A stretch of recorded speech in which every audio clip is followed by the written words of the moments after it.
아이들하고 대화를 하다 보면 학부모님들이 많이 이제 경험하게 되는 게 뭐냐면 애들의 그 쓸데없는 자존심을 세워요. 그러니까 자기 할 일은 제대로 안 해. 근데 쓸데없는 자존심 하나에 어마어마한 에너지를 쏟아붓는 주변 사람들이 있는데 보통은 그게 내 아이들일 가능성이 높죠. 자존심이라는 말이 그러니까 뭐 자존심이 필요 없다 이건 아닌데 자존심이 있어야죠. 있는데 자존심만 살아있다면 그거는 되게 큰 문제예요. 아이들한테도 제가 많이 얘기를 하는데 아이들이 이게 자기 객관화를 좀 할 수 있어야 되는데 학원 선생님한테 이게 얘기를 듣다 보면 자기를 깎아내리는 거 있잖아요. 뭐 너는 그렇게 하면 대학을 못 가. 너는 그렇게 하면 뭐 인생을 망쳐. 뭐 이런 식으로 얘기하는 거에 대해서 이게 어른들도 그렇지만 아이들도 상처를 심하게 받고 와요. 그럼 거기서 이제 대들고 오는 경우도 생기거든요. 초보 강사님들이나 아니면은 본인이 이제 그런 방식으로 아이를 제압하는 거를 자꾸 연습하시는 강사님들이 계시는데 그런 말을 아이가 받아들일 수 있는 상태에서 하시는 게 좀 더 좋아요. 야, 너는 이렇게 생각해보면 이게 회사에 가서도 많이 바뀔 거라고 생각하니? 아니요, 안 바뀔 것 같은데요. 그래, 그러면 너를 사람들이 뭐라고 생각하겠어? 그래, 그래서 너보고 지금 이렇게 하지 말라는 거야. 너 이렇게 하면 너 나중에 망해. 이렇게 얘기하는 거랑 너는 절대로 이렇게 해서 성공했어. 이거는 조금 아이한테 이제 좀 학을 띄고 나서 얘기하셔도 늦진 않거든요. 근데 시간이 없다 보니까 미리 사용하시면 아이들 입장에서는 이제 학원을 그만두거나 엄마한테 이르거나 그럼 엄마도 만약에 자존감이 좀 낮으신 분이면 우리 아이 왜 그러셨어요? 그래서 학원을 바꿔버려요. 그래서 제가 주변의 강사님들한테도 많이 말씀을 드리는 게 뭐냐면 우선은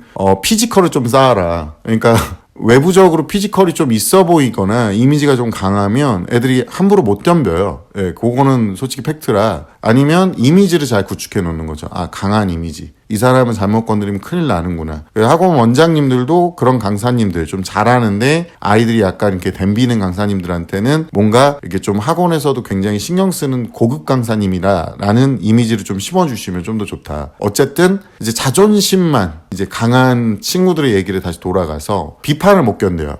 그러니까 이분들 특징이 뭐냐면 조금만 지적하면 얼굴이 싹 굳어요. 엄마가 잔소리하면 얼굴이 완전 먹어본 적도 없는 똥은 제대로 씹어가지고 얼굴이 가뜩이나 못생겼는데 개못생겨집니다. 그냥 몸 말만 하면 삐지고 얼굴 붓기고 완전 개똥 씹은 표정으로 엄마 노려보고 막 이러고 있어요. 한동안 연락 끊고 지가 아쉬우면 다시 연락하고. 왜요? 이유는 간단해요. 이런 사람들 만약에 이거 난데 이러시면 자존감은 약한데 자존심만 강해서 그래요. 보통은 일반적으로 비판이 나오면 그 비판에 대해서 어느 정도 수용해보고 생각할 시간이 필요한데 그러니까 자기가 충분히 경험 있는 부분에 대해서는 제가 말을 안 하는데 경험이 없음에도 불구하고 비판을 자존심을 공격하는 거 나를 깎아내리는 걸로 봅니다. 그러니까 조각을 하려고 조각가가 정을 들고 이렇게 망치랑 들고 갔는데 갑자기 돌이 나 이거 건드시면 안 돼요. 왜 건드세요? 저 깎으시면 안 돼요. 그래서 걔는 돌덩이로 남아있는 거예요. 그래서 우리 애들 머리가 돌대가리인가? 자존심만 강한 스타일의 또 다른 특징이 뭐냐면 말만 많고 행동은 없습니다. 그러니까 이런 사람들이 입버릇처럼 하는 말이 있어요. 나도 하면 잘해. 내가 안 해서 그렇지. 만약에 좀 해봤는데 안 된 게 있어. 그럼 하는 말이 내 스타일이 좀 달라서 그래.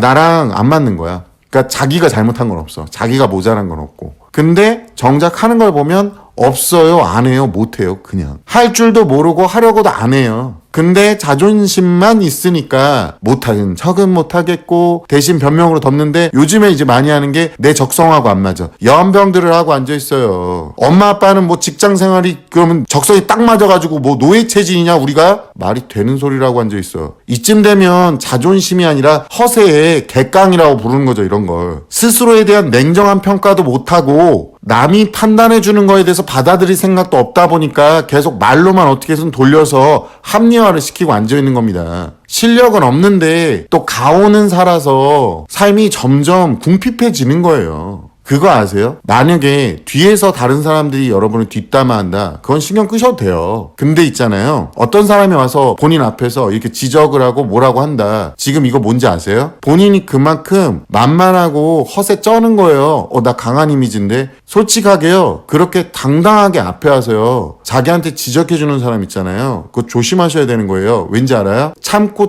또 참다가 너한테 와서 다 빠개버리려고 온 거예요. 제가 진짜 좋게 얘기하다가 어느 날 한 명 딱 잡고 얘기를 해요. 제가 제일 먼저 하는 얘기가 뭔지 아세요? 저는 수업 자체가 녹화가 돼요. 그래서 야 이거 엄마한테 다 얘기해 그냥. 그리고 나서 나도 객관적으로 얘기하게. 나는 지금 너를 따로 혼낼 시간이 없어. 그래서 난 따로 불러주지 못해. 여긴 초등학교도 아니고 적어도 중고등학교 이상 애들 가르치는 학원이니까. 근데 너한테 내가 4번의 기회를 줬고 다른 애들은 다 해왔는데 너만 안 해와. 계속. 다른 애들은 다 안 늦는데 너만 늦어. 자, 그럼 내가 다른 애들 앞에서 너에 대해서 뭐라 그럴 수 있는 자격이 없는 걸까? 여기에 대해서 창피하면 네가 그 행동을 바꾸면 되는 거 아닐까? 정신 차려. 그리고 엄마가 항의한다 그러면 내가 학원비 다 돌려줄 테니까 다시는 내 앞에 나타나지 마. 안 그러면 닥치고 내 말 따라. 제가 중2병 걸려서 이런 말을 하는 게 아니라 진짜 그렇게 안 하면요, 요즘 애들은 학원 관두는 걸로 협박을 합니다. 이해가세요? 그러니까 자기 체면만 살아있는 거야. 남들 앞에서 나를 망신 줬다는 거야. 망신을 당한 이유가 뭡니까? 몇 번을 참고 봤는데 망신을 당한 이유가 뭐예요? 끝까지 안 하는 거예요. 습관도 안 됐고 아는 거야. 지가 허접 찌끄러기라는 걸. 그런데 그걸 지적하니까 가슴도 아프고 인정하기 싫으니까 남을 공격하는 거예요. 그 정도로 느꼈으면, 그 정도로 마음이 아팠으면 바뀌어야 되는 거예요. 어떤 분이 여기 댓글에 도대체 자기 객관화는 어떻게 하는 겁니까? 라고 다루셨더라고요. 너무 감사한 댓글인데 제가 얘기해 드릴게요. 나가서 깎이고 부딪히고 혼나고 본인이 반성하고 느끼면 자기 객관화가 됩니다. 남들의 평가를 받아들이는 게 자기 객관화예요. 그러니까 자존심만 살아있는 애들을 자꾸 보호를 하시면 얘네들이요, 나중에는 그 자존심을 세우기 위해서 엄마 아빠의 인생을 노베이스로 만들 겁니다. 또 다른 특징, 3번째 특징이에요. 정말 안타까운 특징 중에 하나입니다. 도움을 요청을 못해요. 그러니까 자존심만 살아있는 사람들의 특징이 뭐냐면, 왜 아버님들 중에 운전하는데 길을 몰라. 그러면 지나가는 사람들한테 창문을 열고 저 죄송한데 여기 가까운 데가 어디 있을까요? 이렇게 한번 물어보면 되는데 끝까지 안 물어봅니다. 굳이 끝까지 안 물어보고 결국에는 헤매고 그리고 짜증내고 그러고 앉아있는 분들도 굉장히 많아요. 도움을 받아야 될 상황에서도 절대 도움을 청하지 않습니다. 도움을 받으면 자기가 낮아지는 거야. 근데 그 결과는요, 혼자 끙끙대다가 그냥 포기하거나 성장 기회를 놓치는 거예요. 그리고 결국 뒤처지고, 그러니까 이런 거죠. 미끄러지고 있어요. 지푸라기를 잡아야 되는데 내가 이 더러운 걸 왜 잡아? 나 자존심 상해. 나는 이런 거 지푸라기 따위를 잡을 수는 없어. 그리고 그냥 쭉 미끄러져 내려가서 골로 가는 거죠. 이게 자존심이에요? 이건 자존심이 아니에요. 이거는 자폭이에요, 자폭. 그리고 아까 제가 얘기하다 만 건데 진짜 가장 치명적인, 그러니까 자존심만 살아있는, 자존감은 낮은데 자존심만 살아있는 사람들의 가장 큰 특징이 또 뭐가 있냐면 사람을 이기려고만 합니다. 논쟁이 벌어지잖아요. 말싸움을 해. 그럼 이기려고만 해요. 상대 말뜻 듣지도 않아요. 딱 자기 할 말 해놓고 상대편이 딱 얘기를 하는 순간에 자기가 한 번 딱 인지했어. 잘못 인지했는데도 끝까지 가요. 그러니까 제 영상 보다가도 중간에 문맥 하나도 안 보고 그냥 한 번 딱 보고 중간에 이런 신발 색깔아, 이 개새만이 18cm야, 이 새끼야, 이런 거 한 번 했다고 그 새끼만 세고 앉아있는 거야. 아무것도 안 들리는 거야. 자기가 이제 잘못됐다고 생각하고 이 사람을 이겨야 되겠다는 생각밖에 없으니까 어떤 문제가 생기냐면 그걸 세고 앉아있어, 새끼를. 이 문맥이 어떻고 이것들을 받아들이는 다른 사람들의 댓글은 안 보고, 제가 유튜브에 어떤 정책을 위반한 것도 아니고 그리고 다른 사람들이 느꼈을 때는 그런 부분도 아닌데 본인이 해야 될 말을 꼭 해야 되는 거야. 이제 왜? 졌다는 사실을 견딜 수가 없거든요.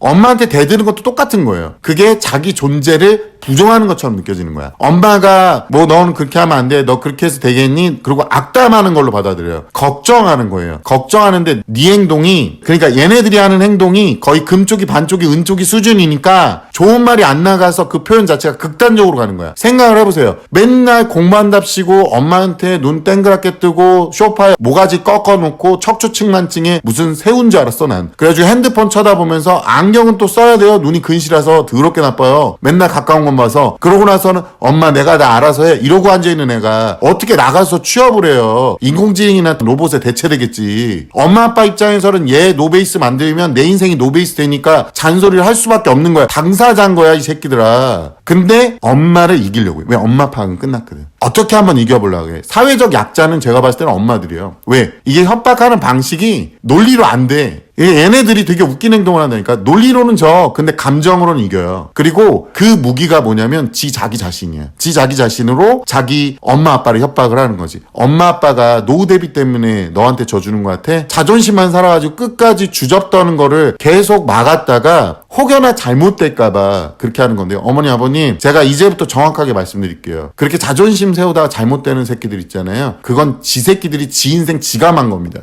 엄마 아빠가 끝까지 버텨서 그런 거 아니에요. 핑계를 그렇게 대는 놈들 있잖아요. 정말 산 넘어 새끼들이에요. 개 3마리 18cm들입니다. 다 남의 탓이지 아주. 다 자기만 잘한 거야. 대화가 안 돼요. 이런 애들하고는 함께 성장하는 것 자체가 불가능하니까 얘네들한테 절대 하시면 안 되는 말이 뭔지 아세요? 이렇게 헛소리 하는 애들 있어요. 자기가 빡빡 우겨가면서 받아들일 자세가 안 됐는데 자기가 빡빡 우겨. 근데 어머니들이 가끔가다 뭐라고 하냐면 그래 네 말도 맞아요. 아이 말도 맞아요. 안 맞아요 어머니. 그러시면 안 돼. 그 아이가 엄마 말도 맞아. 이 말을 못하는 애들한테는요 절대로 하시면 안 돼요. 사회 자체를 받아들이지 못해요. 자존심 때문에. 이런 사람하고 말싸움 해봤자 기만 빨려요. 상대는 논리로 말하는데 얘는 감정으로 말도 안 되는 논리도 아닌 이상한 걸 얘기하기 시작합니다. 그럴싸한 개소리를 하고 있는 거죠. 논리로는 결과적으로 져요. 그래서 학원 보내거나 전문가를 만나자 그러면 안 만난다고 합니다. 100%예요. 왜 지가 찌발릴 거 아니까. 대놓고 본인한테 얘기할 사람은요 이 사람은 이 아이를 분명히 꺾을 생각으로 얘기하는 거예요. 뒷담화하는 사람 신경 쓸 게 아니라니까. 엄마 아빠 말에 발끈할 게 아니야. 엄마 아빠 이겨먹는다고 좋아할 게 아니고 사회에 나가야 되거든요 너는. 근데 사회에 나가면요 사회에서는요 너 정도는 가뿐하게 지려밟고 갈 수 있는 사람들이 많습니다. 남들이 회사나 학교 심지어 친구 사이에도 이 부분 이렇게 바꾸면 더 좋을 것 같은데 이렇게 부드럽게 말하는데 그건 네 생각이잖아. 너나 잘해. 나한테 왜 그래? 이렇게 얘기하는 애들 있잖아요. 아직 미숙한 단계에 있는 사람들이요 이렇게 남들이 하는 피드백 있잖아요. 물론 그걸 다 받아들여야 된다는 건 아니에요. 다시 한번 말씀드리지만. 근데 적어도 전문가들이 너에 대해서 객관적으로 판단하고 너에 대해서 전문가는 누구예요? 엄마 아빠잖아. 너네 엄마 아빠가 너네 만들었어요. 그러니까 엄마 아빠가 해주는 피드백도 못 받을 정도라면 사회 나가면 너 그 타격이 어마어마합니다.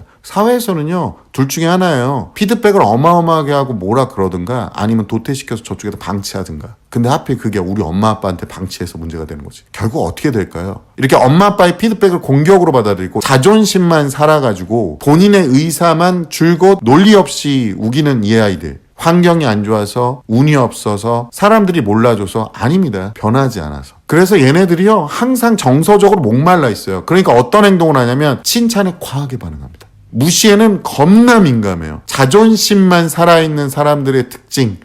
칭찬은 날아갈 듯 좋아합니다. 인스타 엄청 열심히 해요. 거기서 맨날 춤추고 뭐 사진 올리고 뭐 엽사 올리고 거기서 말하고 모임 이런 데 들어가는 거 되게 좋아요. 왜? 무시에 민감하니까. 무시에는 분노가 막 터져버리는 거야. 자존심이라는 건요 내가 내 자신을 어떻게 보느냐의 문제예요. 이 아이들은 그걸 남의 시선으로 대신 측정하는 거예요. 그러니까 외부 칭찬엔 들뜨고 무시에는 완전 무너져가지고 난리를 피고 그건 자존심이 아니라 불안정한 인정욕구예요. 진짜 자존심이라는 건요 말 안 해도 드러나는 겁니다. 굳이 나 이런 사람이야 얘기를 안 해도 행동과 결과를 보여줄 수 있는 게 자존심이에요. 남들이 뭐라 그럴 때요 그 뭐라 그런 걸 튕겨내도 다른 사람들이 주변에 많은 사람들이 동조하면 본인이 그만큼 보여주고 있는 거예요. 근데 다른 사람의 피드백을 튕겨냈을 때 본인을 향해서 다른 사람들이 대다수가 야 너는 왜 그 말 안 듣냐 이러고 있으면요 겉만 그럴싸한 자존심으로 포장하고 있는 겁니다. 자존심이라는 건 유리 같은 거예요. 그래서 실력 없이 자존심만 있는 사람들은요 그냥 얇은 일반 유리 같은 거예요. 근데 자존심을 증명한 사람들의 자존심은요 방탄유리처럼 강합니다. 여러분의 자존심이 옆에 있는 작은 충돌이나 자극에도 금방 산산조각 난다면 그건 잘못된 자존심이에요. 실력부터 행동부터 내면부터 완전히 채워지면 진짜 품이라는 게 생기거든요. 이렇게 되면 여러분의 자존심은 하나의 거대한 방탄유리가 되는 거예요. 그리고 그 바깥의 사람들이 여러분 내면을 볼 수 있는 거대한 쇼윈도우가 되는 거죠. 그러니까 다른 사람이 너를 보고 진심으로 판단할 수 있게 됩니다. 자존심은 증명하는 겁니다.